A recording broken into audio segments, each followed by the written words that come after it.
Hello, hello, bienvenue à une nouvelle vidéo. Je suis super heureuse de vous voir ici aujourd'hui. Les gars, il fait chaud. Il fait chaud, il fait chaud, il fait chaud. C'est la canicule. C'est la canicule. Mais déjà, une chose que je voudrais dire avant de tout commencer, c'est vraiment un grand merci. Déjà, de un, le fait que vous regardez mes vidéos comme ça à gogo, je m'y attendais vraiment pas. Des fois, je me dis, oh, vas-y, peut-être que là, ils vont pas regarder, c'est pas assez intéressant. Et puis, vous me choquez. Non, vraiment, je tenais vraiment à dire merci à toute personne qui a pris son temps de regarder, de liker, de commenter. J'ai vraiment été revoir les commentaires. Il y en a quelques-uns, j'ai répondu. À un moment, j'ai oublié. Mais vraiment, j'ai fait de mon mieux de répondre à chaque fois et tout. Et j'ai vraiment, vraiment aimé les discussions qui se passaient et tout ça. Et je tenais vraiment, vraiment à vous dire merci. Encore une fois, je tiens à préciser que de base, je suis anglophone. Parce que j'ai vu quelques messages où ça disait, oh, c'est en français. Les gars, le français, c'est pas ma meilleure langue. Je sais que je suis censée faire mieux. Je sais. Mais voilà, le monde fait que, je sais pas, j'ai grandi de base en parlant le français et puis voilà, j'ai dévié, j'ai fait que parler anglais. Tout le monde autour de moi parlait que anglais. J'ai passé des années au Ghana. Des années, bon, j'ai fait des allers-retours, mais vous avez compris. Donc ça faisait que le français, c'était pas vraiment la langue que je parlais, quoi. Là, j'ai repris le français depuis, je veux dire que officiellement, j'ai repris la langue française depuis 2023, un truc du genre, quand j'ai commencé à travailler où je travaille. Et puis aussi quand j'ai commencé à l'église et tout, mais même pendant mes prédications, à chaque fois que je tape un mot en français, des fois je dis est-ce que ce mot il existe même, parce que des fois j'ai l'impression d'inventer des mots. Mais c'est pas grave. Ce qui est important, c'est qu'on se comprenne. Pour ceux qui ne me comprennent pas, malheureusement, there's nothing I can do for you. This is what you get. Anyways, donc vous connaissez nos mamans, toujours concocter des trucs. Jus de betterave avec gingembre, pomme, carotte. Voilà. Voici ce que ma mère me fait boire. En fait, c'est pas bon. Mais quand tu bois et que tu oublies ce que tu es en train de boire, ben c'est bon. Je suis vraiment arrivée à un point où j'ai vraiment demandé au Seigneur, avec tout ça là, ok, what do I become? Je deviens quoi là dans tout ça? Ok, il fait chaud, c'est bien. Ok, il y a ça qui se passe, c'est bien. Mais moi, Priscilla, là, what's going on? Parce que j'ai vraiment l'impression que j'ai beau avancer, j'ai pas ce pressentiment que j'avance. Ce qui avance, à mes yeux, c'est les jours et l'heure. Mais en soi, Priscilla, j'ai pas l'impression qu'elle avance d'une manière dont elle est censée avancer. Si je peux être très très sincère, je ne vais pas vraiment faire partie du peuple au jour d'aujourd'hui qui va crier la vie est belle, la vie est belle. Non, on m'a posé la question récemment et j'ai vraiment dit que life is bitter. Allez, si on crée une communauté, autant que je sois sincère avec vous, pour l'instant ça va pas. Ça va pas. Est-ce que j'ai envie d'en parler? Non, pas encore. Et j'ai confiance que ça va aller.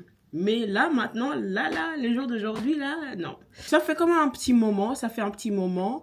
Mais voilà, je me dis qu'il y a pire, il y a des situations plus difficiles. Je vais pas commencer à faire oh, your life is trembling down. Non. Priscilla avance seulement. C'est ce que je me suis dit. Je me suis dit, fais ce que tu peux et le reste, Dieu va faire. Là, maintenant, je vis vraiment sur ce que je peux. La force que j'ai. Enfin, des fois, j'ai même pas envie de parler. C'est vraiment comme ça. Des fois, j'ai même l'air aigri. Je suis désolée à ceux qui l'ont senti en dehors. Mais voilà. This is what's going on. Je me sentais un peu en retard. Mais après, je me suis aussi posé la question, basée sur quoi? Enfin, c'est aussi un peu basé sur mes attentes de moi-même. Or, des fois, je regarde ma vie, j'analyse moi, ce que j'aime trop faire, c'est m'asseoir et regarder un peu ce qui se passe autour, est-ce que je suis où je suis censée être, this, that. Donc, je me rends compte que, oh, Priscilla, 2026, on est presque fin juin. What's going on? J'ai eu quelques messages de votre part. Il y en a certaines qui m'ont expliqué que voilà, pour eux c'est difficile ces temps-ci. Il y en a certaines qui m'ont vraiment expliqué ce qui se passe dans leur vie et tout ça. Bah, je tenais vraiment à vous dire que vous n'êtes pas seul en fait. Vous êtes vraiment, vraiment pas seul. En fait, je crois qu'on a cette idée de se dire que voilà, les filles sur les réseaux ou les personnes qui postent et tout ça, tout va bien pour eux. Mais je veux que vous compreniez que tout ne va pas forcément bien pour tout le monde. Mais ce que tout le monde essaie de faire, c'est de faire de son mieux, vous voyez. Et je ne crois pas que les réseaux sociaux soient une plateforme où on est censé venir montrer que oh, on est désespéré, oh, ça ne va pas et tout ça. Il y a certains moments où tu peux voilà, montrer un peu, voilà, ces temps-ci, ça ne va pas. Mais c'est pas vraiment dédié pour cela. Donc quand vous voyez que tout le monde sourit sur les réseaux, ne veut pas forcément dire que tout va bien pour tout le monde. Et c'est vraiment une chose qu'on doit pouvoir se dire parce que j'ai eu des conversations avec certaines personnes où pour moi je me suis dit mais vous là, ah non, vous, les préférés de Dieu, tout va bien et tu parles avec eux, tu te dis ah, ok, on est ensemble. Like, La vie atteint tout le monde. La vie atteint tout le monde. Il n'y a pas certaines personnes qui vont rien subir. La vie atteint tout le monde. Mais maintenant, la chose qui est le plus importante, c'est comment est-ce que tu réagis à tout ce qui se passe. Et je crois que c'est ça qui est le plus important, c'est ta façon de réagir. Je vais être très sincère, j'avais pas envie de poster cette semaine. Je me suis dit, vas-y, je poste tous les dimanches pour ceux qui suivent. Et je me suis dit, Priscilla, ok, certes, les choses ne vont pas comme tu veux qu'elles aillent. Ok, certes, là, certaines choses se sont empirées. Mais end of the day, tu dois pouvoir continuer à... I need to keep on standing up for myself. Like, je dois continuer à pouvoir... Elle, là, je ne trouve pas les mots. Je vais boire. Ouais, j'aime vraiment pas.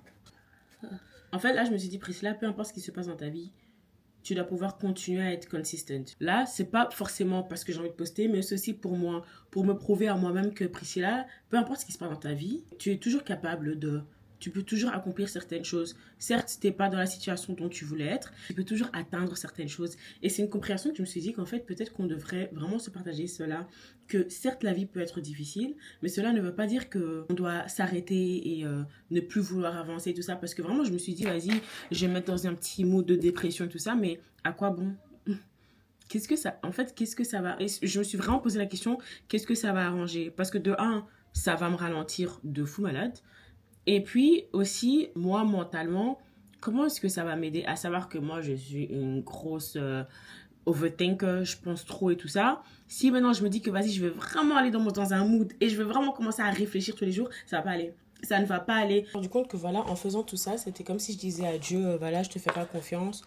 Donc, je préfère rester dans mes pensées, être stressée, à me dire que rien ne va aller et tout ça. Et je me suis dit, je peux pas rester dans ce mood-là. Voilà, je suis humain. Donc, parfois, de temps en temps, ça me... Ah, ça me touche un peu. Mais je me dis toujours, Priscilla, relève-toi. C'est vraiment cette chose que j'ai envie de partager avec tout le monde, c'est relève-toi. Relève-toi. Peu importe ce qui se passe aujourd'hui dans ta vie, relève-toi. Parce que si tu décides de lâcher prise aujourd'hui, tu ne sais pas à quel point, de un, ça n'aura pas seulement de l'effet sur ta vie à toi-même, mais tu sais pas sur la vie à qui d'autre ça pourra avoir de l'effet parce que tu as décidé de lâcher prise. Après, je ne dis pas que voilà, faut oublier tous ces problèmes et tout ça. Non, loin de là, parce qu'ils sont là et ils sont devant moi. Mais ce que j'essaie de dire, c'est que peu importe ce qui se passe dans nos vies, on doit pouvoir se dire que voilà, je vais lâcher prise et je vais continuer à avancer. Aujourd'hui, j'ai pas de story time à vous donner, mais tout ce que j'ai à vous dire, c'est relève-toi. Et vraiment, ce message, c'est pour moi. Si je peux être très sincère, j'ai l'impression que je me parle à moi-même là. Donc, cette vidéo, j'ai sûrement la regarder peut-être 4 5 fois. Mais c'est vraiment pour me dire, relève-toi. Et pour toute personne qui traverse des situations, peu importe ce que nous traversons, nous devons savoir que le Seigneur est avec nous. Peu importe ce que nous traversons, nous devons savoir que à la fin, nous allons pouvoir témoigner des grandes choses que le Seigneur a fait. Et on ne peut pas éviter la bonté du Seigneur. On ne peut pas l'éviter, elle est devant nous et elle sera toujours avec nous. Mais tout ça nous construit d'une certaine manière. Tout cela, ça nous construit du nouveau caractère, ça nous construit. En fait, on ne sait jamais ce qu'on est en train de faire, mais ce qu'on doit comprendre, c'est que peu importe ce qui se passe dans nos vies, c'est que le Seigneur a un plus gros plan. Donc, tant qu'il a un plus gros plan et que je sais que je suis dans les plans de Dieu, normalement, je suis bien. Ça, c'est ma vérité. Ça, c'est ce que je crois. Ça, c'est moi. Je suis bien. Je suis bien. Récemment, j'étais en train je lisais quelque chose dans la Bible. Et c'était à propos du mariage où le Seigneur avait transformé l'eau en vin. Donc ici, dans Jean 2, verset 1 au verset 11, on parle de l'histoire où Jésus a été invité à un mariage. Et voilà, le mariage se passe, tout va bien et tout ça. Et puis à un certain moment, il n'y a plus de vin. Donc, ce qui se passe, c'est que voilà, tu as la mère de... Là, je vous fais juste un résumé pour ceux qui connaissent peut-être pas l'histoire. Tu as la mère de Jésus qui vient vers lui, qui lui dit, vas-y, ils ont plus de vin et tout. Et Jésus lui dit, et ça, c'est mon problème, comment? Et elle lui dit, écoute, je vais pas t'écouter. Donc, elle lui dit, vas-y, il faut que tu fasses quelque chose. Donc, elle se retourne vers les serviteurs, elle dit, tout ce qu'il vous dit de faire, faites-le. Déjà, ça, je trouve que c'est une chose qu'on oublie un peu. À savoir que si nous voulons voir un miracle dans nos vies, on doit comprendre que tout ce que le Seigneur nous demande de le faire, on doit le faire. Et on doit le faire aussi sans douter, sans désobéir, sans essayer de commencer à poser des questions. Tout ce qu'elle a dit, c'est tout ce qu'il vous demande de faire, faites-le. Tu as Jésus qui leur dit de remplir tous les récipients. Donc voilà, là, ils remplissent tous les récipients d'eau. Et là, Jésus fait son premier miracle où il transforme l'eau en vin. Maintenant, ce que j'essaie de vous faire comprendre avec cette histoire-là, c'est à savoir qu'une fois qu'ils ont ramené ça devant le maître de la cérémonie, il a goûté le vin.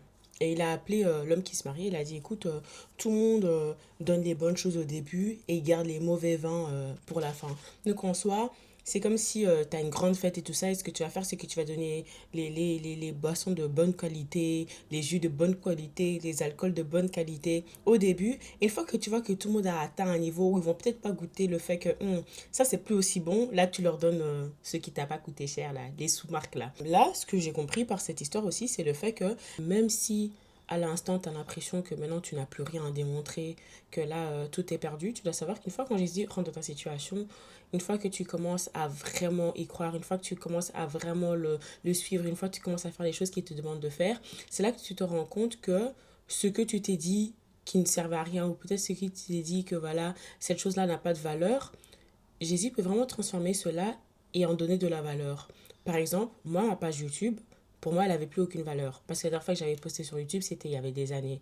Je crois l'année passée, j'avais posté un vlog. Peut-être je poste un vlog par an, un truc comme ça, quand je vais à une conférence et tout ça. Mais c'était plus comme avant où je faisais mes vidéos continuellement et tout ça. Donc pour moi, je ne vais pas vous mentir que ma page YouTube n'avait plus aucune valeur à mes yeux. Je l'avais, mais je trouvais que voilà, vas-y, it's just there. Et puis, je vais jamais oublier, un jour, je monte au Seigneur, je lui dis, vas-y, j'ai l'impression qu'il y a tout va mal et tout, mes réseaux, il n'y a rien qui fonctionne et tout ça. Et le Seigneur m'a dit clairement, mais qu'est-ce que je t'ai donné? Et moi aussi, j'aime bien parler chinois des fois, donc je lui commence à dire, qu'est-ce que tu m'as donné? Moi, je sais pas ce que tu m'as donné.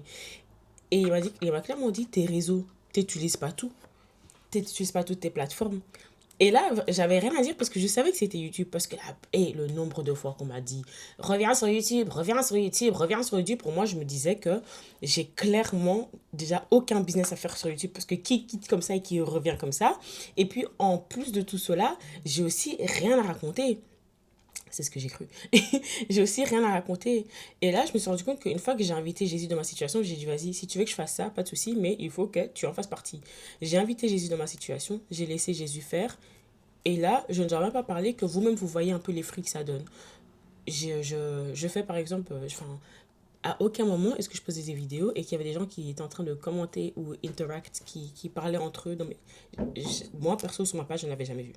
C'était plus, t'avais un like ici par là, tu avais quelqu'un qui va te donner un compliment et tout cela. Je ne dis pas que je n'aime pas, mais je dis juste que quand je regarde la qualité que j'avais avant et la qualité que j'ai maintenant, incomparable. Incomparable. Or qu'en temps normal, après avoir quitté YouTube aussi longtemps et revenir comme si de rien n'était, on doit avoir un, on doit voir ça. Mais moi, par la grâce de Dieu, je vois ça. Et je prie que ça continue à monter au nom de Jésus. Tout cela pour dire que on peut se dire que je suis en retard. On peut se dire que vas-y. Enfin, je me dis peut-être que cet homme à ce mariage, au moment où il s'est rendu compte qu'il y avait plus 20, il aurait pu se dire. Parce qu'en fait, vous devez comprendre qu'à cette époque-là, quand il y avait plus de 20 à ton mariage, c'était juste honteux. Comment ça, t'as un mariage, t'as plus de 20, ça va? Comment ça, t'as plus rien?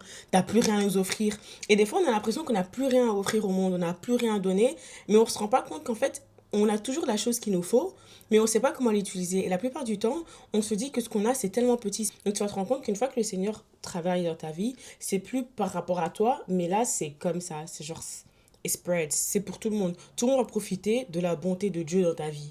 Et ça, c'est comme ça qu'on est censé tous vivre. Mais malheureusement, il y en a beaucoup que dès qu'il y a un souci, ce qu'on fait, c'est qu'on se cache. On ne veut plus rien savoir, on ne veut plus rien entendre. Donc le Seigneur ne sait pas vraiment commencer à travailler dans ta situation pour qu'on puisse voir la bonté de Dieu dans ta vie. Pourquoi? Parce que tu as décidé de te cacher. Pourquoi? Parce que tu as décidé que tu es trop en retard. Donc maintenant, ça ne sert à rien de même essayer tout ça. Mais vraiment, moi, je suis là pour dire essaye encore. Ce que tu es, essaye encore, on ne sait jamais. Des fois, c'est la énième fois qu'il faut. Des fois, tu dois prier encore une fois. Des fois, tu dois encore pleurer encore une fois, même s'il faut. Mais continue à te relever à chaque fois. Je sais même pas pourquoi je fais cette vidéo comme ça. Même moi, je comprends pas. Vous pouvez voir que je suis un peu mal à l'aise parce que j'essaie d'entendre la voix de Dieu et parler en même temps. Et c'est... Enfin, parce que j'ai pas envie de dire tout ça. Be very honest. J'ai pas envie de dire tout ça parce que c'est difficile pour moi d'y croire là maintenant. Mais en même temps, j'y crois. En fait, c'est comme s'il y avait un battle à l'intérieur de moi. C'est en mode, j'y crois parce que j'ai vu, j'ai entendu, je sais qu'il va le faire. Mais là, maintenant, c'est tellement difficile parce que chaque semaine, il y a quelque chose de nouveau qui se rajoute à mes problèmes, en fait. Et j'ai vraiment pas l'énergie pour ça. En fait, là, j'ai plus l'énergie. Plus la canicule, j'ai vraiment pas envie de savoir quoi. Donc, c'est vraiment, on arrive à un moment où c'est vraiment Dieu, si c'est pas toi, then I don't know what to do anymore. Voilà, des fois, on se sent perdu. Des fois, on a l'impression que rien ne va bien. On doit savoir que Dieu est au contrôle. Des fois, j'ai l'impression que je suis en retard. Mais c'est comme si je disais aujourd'hui, j'étais en train de parler avec ma cousine et je lui ai dit une chose. Je lui ai dit que au début, j'avais vraiment l'impression que j'avançais, que tout allait bien pour moi. Vas-y, tout fonctionnait, tout fonctionnait. Et là, je me rends compte que j'ai dû recommencer à zéro. Il y a 10 ans exactement, j'ai quitté la maison. Et là, 10 ans plus tard, je reviens à la maison. Genre, j'ai quitté quand j'avais 19 ans et à 29 ans, le Seigneur, il a dit, vas-y, on reprend. Et c'est ça que, en fait, c'est ça que des fois nous oublions. On peut se dire, vas-y, j'avance, il y a tout qui va bien. Mais tu peux être en dehors de la volonté de Dieu. Et une fois que tu auras ce déclic en mode, oh, je suis en dehors de la volonté de Dieu et tout ça, that's great, tu vas revenir. Mais le Seigneur va devoir quand même travailler sur toi pour que tu atteins où il voulait que tu sois, tu vois. Et malheureusement, certaines fois, ces étapes-là vont devoir faire en sorte que tu recules en arrière. Nous, on a l'impression que, vas-y, quand on recule en arrière, ça veut dire qu'on a arrêté dans notre vie et tout ça. Mais des fois, on ne se rend pas compte que même pour que tu puisses aller loin dans ta vie, tu es obligé de reculer. Pour qu'un avion puisse décoller, il doit d'abord se reculer un peu et puis il décolle. Vous voyez, comment ça s'appelle? Un arc. Vous voyez les tire-flèches. Il faut tirer. Et puis quand tu lâches, la flèche, elle va... C'est de la même manière qu'on doit avoir cette compréhension. Certaines fois, on a l'impression de reculer en arrière, mais tu as besoin de cet élan-là. Tu as besoin de reculer en arrière pour pouvoir aller plus loin en avant. Et une fois que le Seigneur te relâche, tu vas aller avec une vitesse. Tu n'aurais jamais pu faire ça par ta propre force. Tu n'aurais jamais pu faire ça par ta propre force. Et c'est vraiment ce que j'attends là maintenant. Je me dis, ok, en fait, je suis dans cette saison, je me dis, Seigneur, montre-moi seulement. Montre-moi seulement ce que je dois arranger, ce qu'il faut, nanana. Et tout ce qu'il me demande, c'est reste calme. Et c'est difficile. C'est difficile parce que moi, mon problème, c'est que j'ai toujours eu l'habitude qu'il y ait du bruit, qu'il y ait quelque chose qui avance. Enfin, j'étais toujours préoccupée. Et là, c'est... Non. Tous les jours, je dois me réveiller et me dire, vas-y, ça va aller. Ça va aller.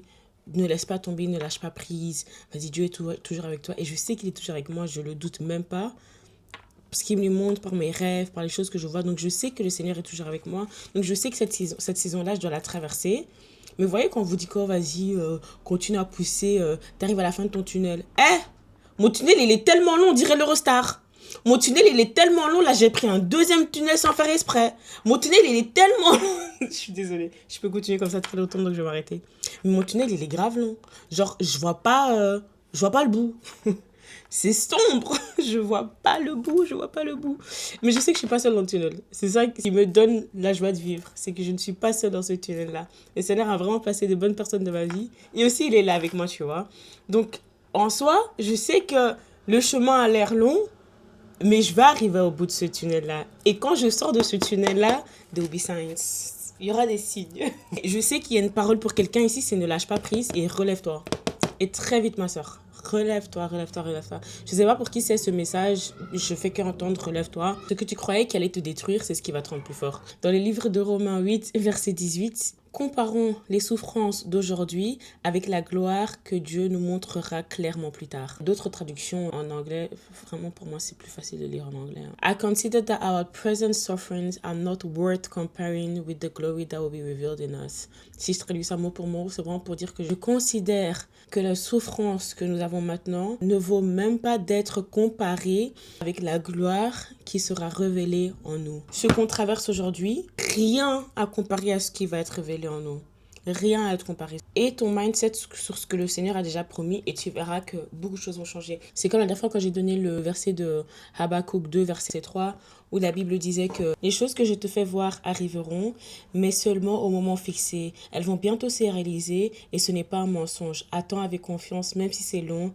Oui, c'est sûr, elles arriveront sans retard. Donc il y a vraiment une promesse que Dieu nous a donnée. Et moi, je reste sur cette promesse-là. Jérémie 29, 11. Oui, moi le Seigneur, je connais les projets que je forme pour vous.